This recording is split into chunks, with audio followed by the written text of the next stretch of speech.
I'm Carolyn Pope, and this is my project for the 1970s, a decade of upheaval and transformation.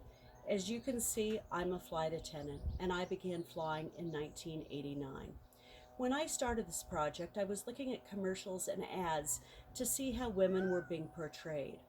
I found the airline industry was one of the worst offenders, portraying their stewardesses as sex objects, so I narrowed my project to my profession.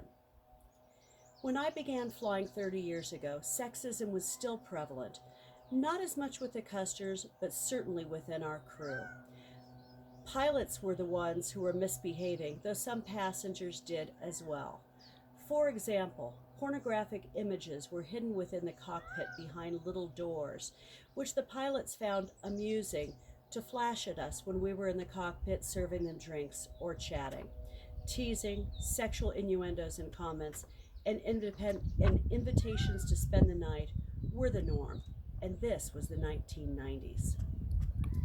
With that in mind, I researched legal forums, watched movies, culled ads, and found that the airlines perpetuated the sexy stewardess image to attract business.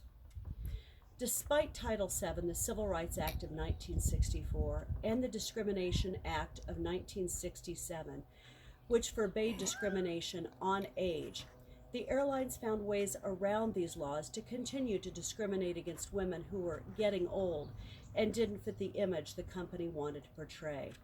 These rules applied only to the women, not to the men. Some changes did occur after deregulation in 1978. However, some airlines still didn't change their marriage laws until the 1980s.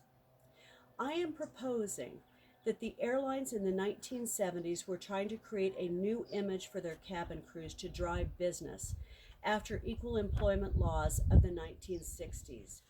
They did this through sexualizing their stewardess workforce, who ultimately are there for safety. Thank you for watching and enjoy my presentation.